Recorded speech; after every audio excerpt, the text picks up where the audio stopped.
Bueno, estaba por tipear la devolución de un módulo, del último módulo de un curso de experticia universitaria en consultoría psicológica que la UTN ha dictado y que ha tenido como tutora a nuestra profesora, la licenciada Verónica Recchia, a quien desde luego aprovecho para saludarla y agradecerle por sus devoluciones, por su dedicación, por el material que nos ha compartido, la bibliografía, en realidad una demostración de responsabilidad, de respeto hacia todos nosotros y de amor por lo que hace.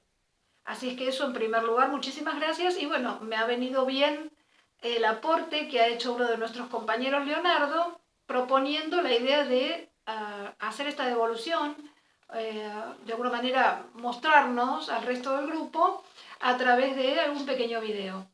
Entonces, lo que les quiero compartir, más allá de la clase, digamos, virtual que hemos compartido, la devolución de la clase virtual que hemos compartido como cierre del módulo 8 hace unos pocos días, en enero del 2018, estamos en esa época.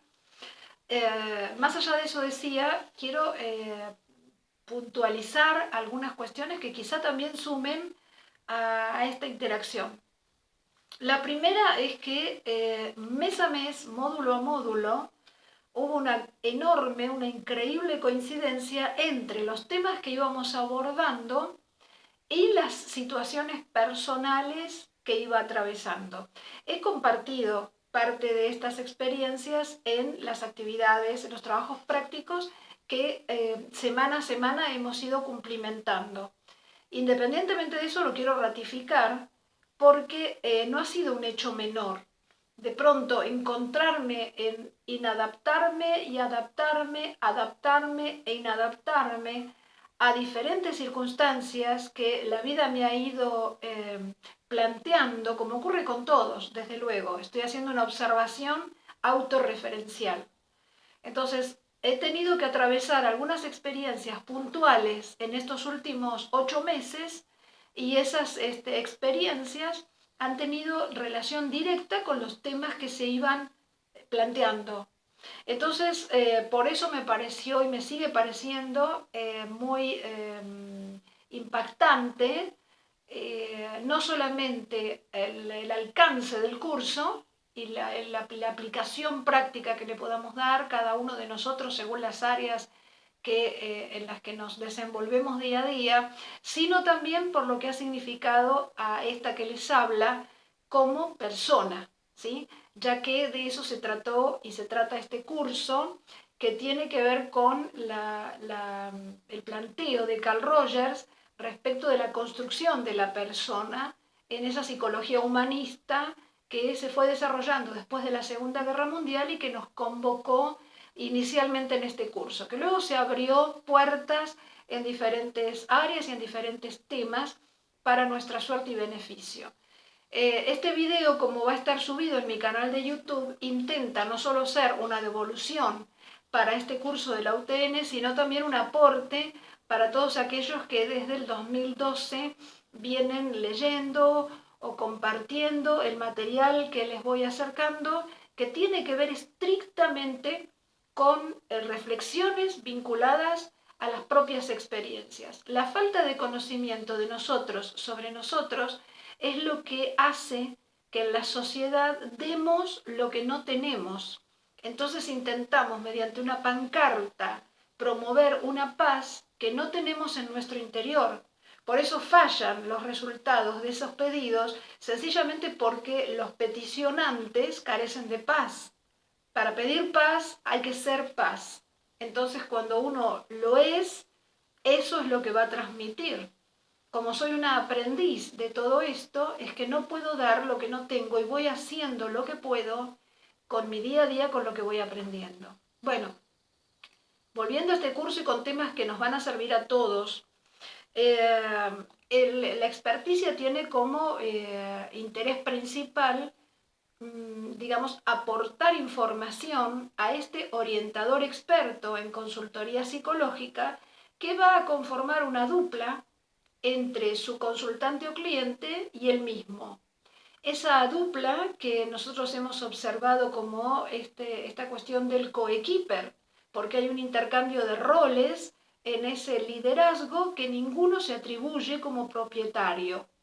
En la ruptura del paradigma antiguo en esta psicología humanista tiene que ver precisamente con que el experto, el profesional experto, deja ese trono para permitirle a ese cliente, a ese consultante, explayarse, expresarse y a la vez constituirse el líder en esa interacción de retroalimentación constante entre uno y otro. A lo largo de las entrevistas, de los encuentros con personas, van surgiendo diferentes temas. Como ustedes saben, no soy psicóloga, mi métier es el periodismo y como tal lo que he hecho en los últimos 30 años es indagar, porque me encanta la investigación, pero no indagar en asuntos políticos, económicos, ni siquiera profundamente sociales.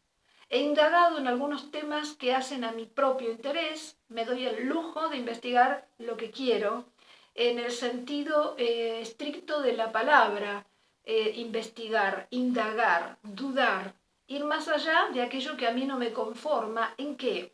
En conductas humanas, pero por sobre todo en áreas como el tema de la filosofía y los números, fundamentalmente en la cualidad que los números tienen como tales, y no me quiero ir por ese tema, pero digo, lo mío no es la psicología, sino el intercambio comunicacional. Entonces, aquello del consultor y el consultante, el orientador u operador y el cliente, ese es mi métier. Y utilizo todas las herramientas que he tenido a bien ir, digamos, acopiando a lo largo de mi historia personal y en esas capacitaciones que uno va realizando en diferentes áreas que van desde, no sé, la programación neurolingüística hasta la maestría en Reiki o las terapias florales que la Organización Mundial de la Salud acepta como una técnica alternativa para tratar determinadas cuestiones emocionales que derivan luego en síntomas físicos. Volviendo al tema del curso y de la capacitación como experto orientador en consultoría psicológica, y con la gratitud que vuelvo a decir merece la profesora, la licenciada Verónica Recchia, que ha llevado de manera espléndida este curso adelante. En el tema de la consultoría pasamos por diferentes asuntos, como el tema de la responsabilidad en cuanto a competencias, el consenso, imprescindible, consenso, no se puede dirigir al cliente o al consultante. Algo muy interesante que surgió en el curso, en las charlas de la profesora, es esta cuestión de considerar, cosa que me ocurre y creo que a todos los que están trabajando en estas áreas, y es valorar el tesoro que implica esa intimidad revelada del cliente puesto sobre la mesa, puesto frente a nosotros, como invitándonos a ser sus espejos, de alguna manera, receptores de esa angustia, de esa tristeza, de esa preocupación, de esa duda, de esa incertidumbre. Y el consultor, de alguna manera, u orientador, suele ser también, cuando es autorreferente en ocasiones, con algún ejemplo, con alguna historia personal, suele servir de espejo a ese cliente o consultante, quien también suele ser muy agradecido cuando se los considera parte integrante de esa interacción humana, no profesional, humana. A mí me interesa, como les decía, fundamentalmente el tema de la comunicación. Y cuando apareció el tema de la comunicación asertiva, por supuesto dije, por allí va la cosa. En cuanto a la interacción, como vuelvo a decir, en ese coequiper o con ese coequiper, donde el liderazgo pasa de mano en mano.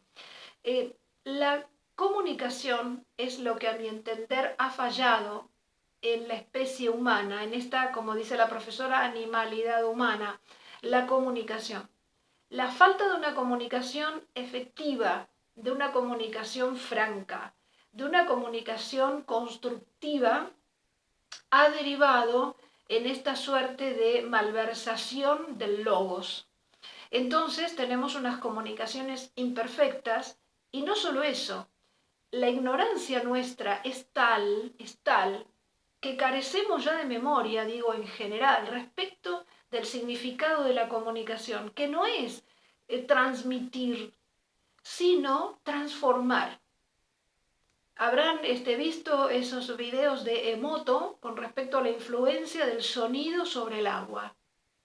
Habrán visto videos que también circulan por YouTube respecto de la cimática, ¿no? Esta cuestión del sonido realizando la cohesión de las partículas en la materia. Entonces, aquel verbo, aquel logo que todos los libros de religiones o de creencias o dogmas, pero de todo el planeta, la Biblia, en la Torá, en el Corán, en el Bhagavad, en el Popol Vuh, en donde lo busquen, el sonido comunica una información transformadora que va a modificar la materia. Por lo tanto, debemos tener mucho cuidado en el tipo de comunicación que establecemos entre esa persona que está frente a nosotros en consulta o fuera de ella, en una clase, en una charla. Mucho cuidado, porque el sonido de la palabra transforma, modifica la materia.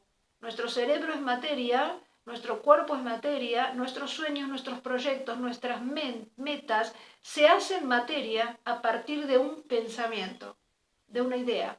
Entonces hay que tener cuidado de esas ideas que sembramos en la mente del otro. Habrán visto Inception, esto de modificar una idea, mejor dicho, de sembrar una idea, y luego esa idea va prosperando y pareciera ser que es propia, cuando en realidad alguien la sembró en nuestra mente.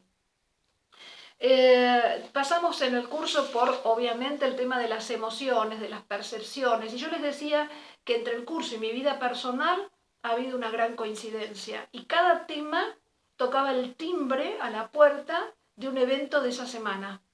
Así me pasó, por ejemplo, con la frustrada mudanza, después de haber vaciado toda mi casa, quedarme con unas pocas 7, 8 cajas de libros, sin muebles, sin nada, un poco de ropa y eso es todo porque me iba, y quedar todo en la nada, que no viene a cuento la descripción y los detalles, pero ¿cómo se sale de esa situación?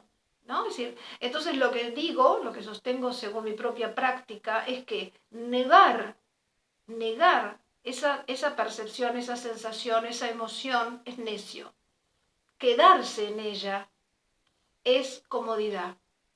Entonces, transité la angustia, me tocaron el timbre con los temas que íbamos viendo en el curso y nuevamente a ese motor inexplicable que tenemos cada uno de nosotros, que no se sabe cómo se activa, no tiene que ver con el aparato psíquico.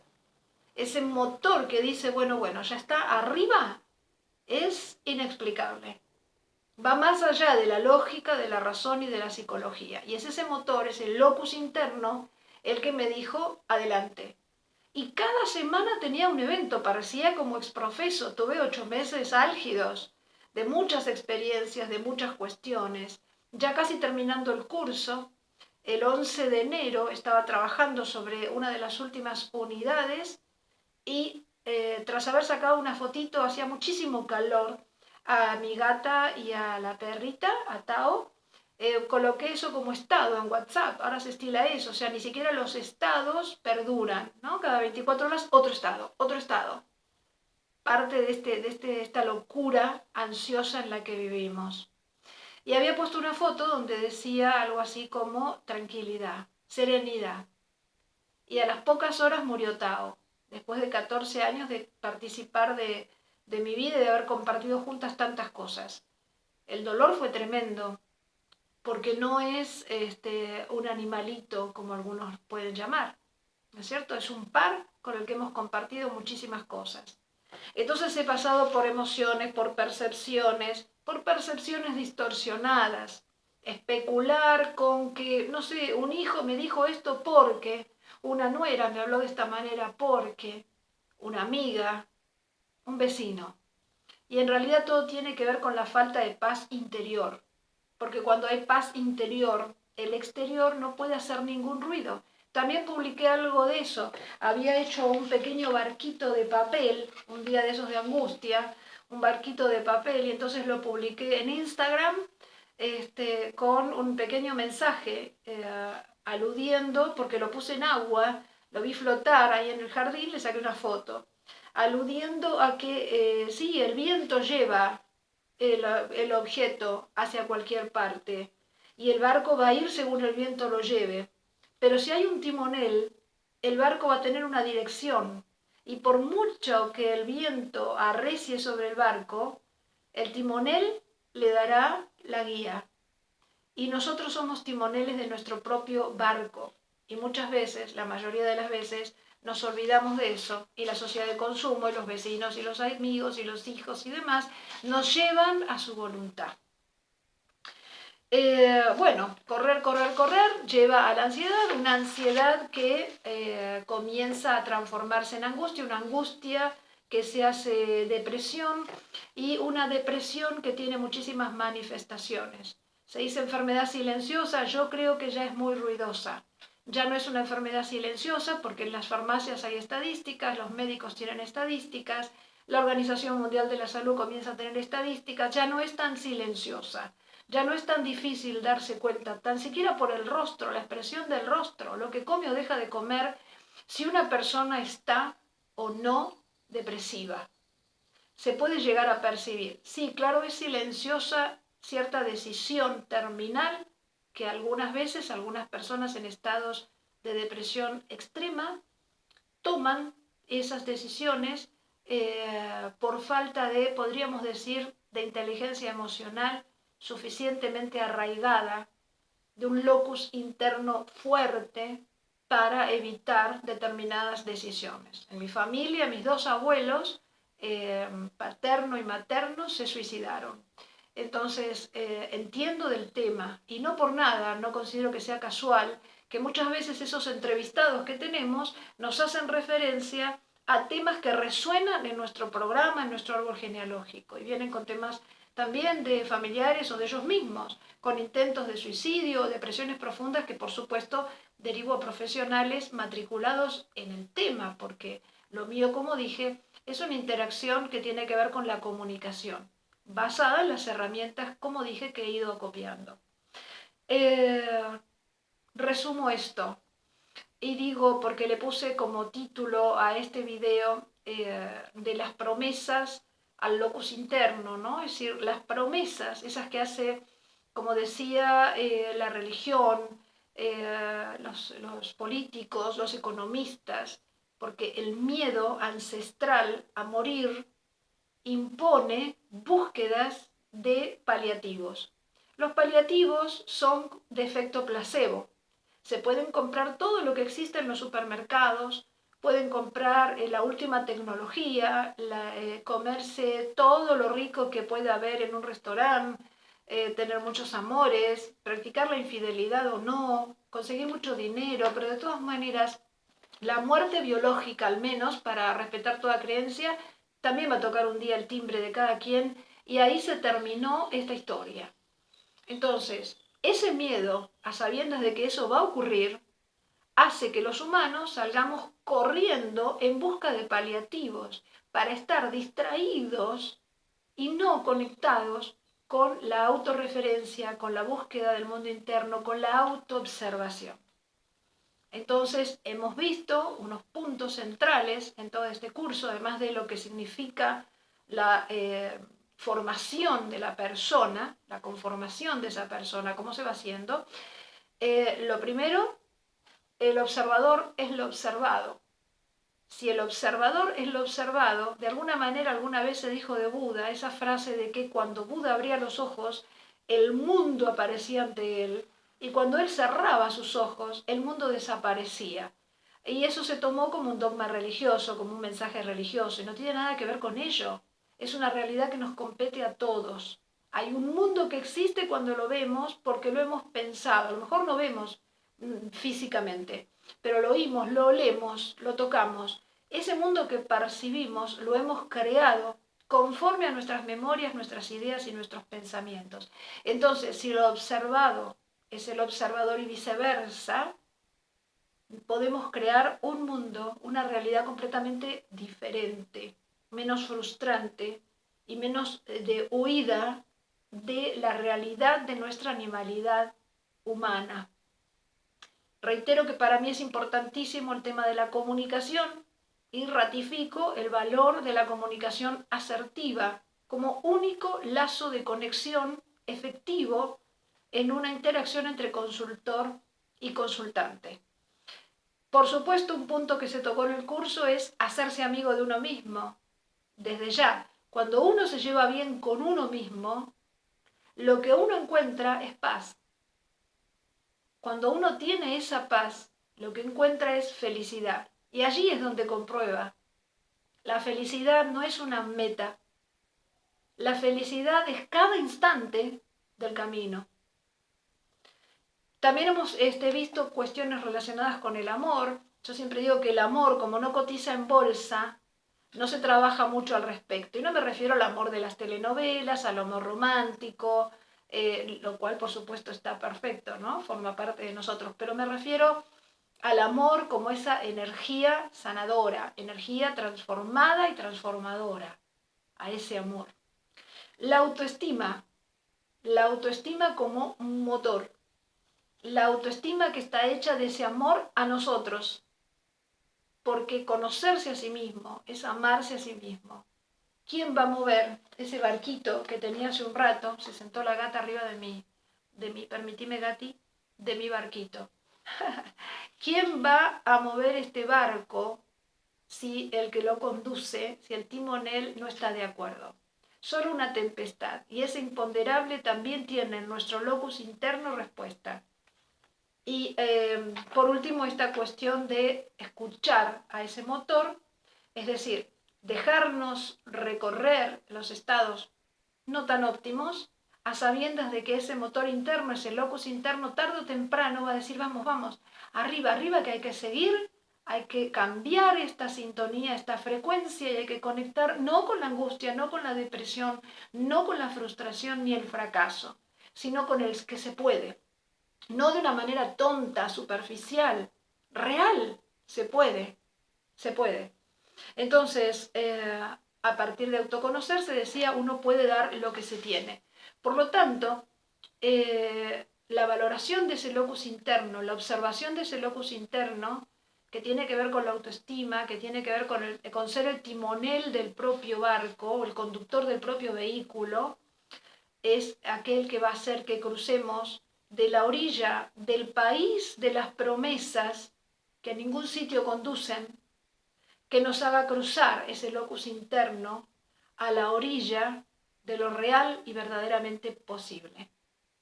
Muchas gracias, gracias a los compañeros de estudio, gracias a la profesora, gracias a la universidad por esta oportunidad. Les confieso, estoy preparando material para un curso, justamente una experticia en comunicación que intentaré subir a alguna plataforma, ya les contaré sobre eso. Y por cierto, me encantó el aporte de Leonardo cuando hace mención del I Ching en el análisis que él realiza, porque bueno, soy una persona grande, mayor, bastante, y he recorrido algún camino, y el camino que más me interesa tiene que ver con esa observación de libros como el I Ching, de temas como el alfabeto Futark, de la numerología ancestral como sonidos, como relación con los sonidos primigenios, porque habilita a la observación del quehacer humano, no utilizando esos medios como herramientas adivinatorias. Lo cierto es que llegaron a nuestras manos, llegaron a nuestros días, a nuestros días, atravesando de oriente a occidente, si seguimos considerando esa división planetaria, ¿sí? Gracias a las manos de traductores como Wilhelm, gracias a Jung, que le dio un valor al tema agregado, un valor agregado, gracias a investigadores, incluso aquí en la Argentina. Yo tuve un profesor en economía, cuando estudiaba periodismo allá en la década del 80, ya fallecido, que economista, había realizado una gran investigación respecto del I Ching y presentó su trabajo en España, donde recibió un cierto reconocimiento, una cierta valoración. Hay una médica que hizo su tesis doctoral basada en la relación del I Ching con el ADN. Quiero decir con esto, en lo que a mí respecta, yo me doy permiso para abrir todas las puertas e indagar en todo lo que a mí me resuena y me interesa, sin importar la calificación del otro, el me gusta o no me gusta, o la opinión que sí tomo y respeto, pero no me modifican ni condicionan. ¿Por qué? Porque trabajo mucho, no lo logro plenamente, en ese locus interno que me mantiene de pie cada día. Un abrazo a todos, gracias por todo. La imagen espero que sea clara porque no tengo una buena cámara en la computadora y usé mi celular.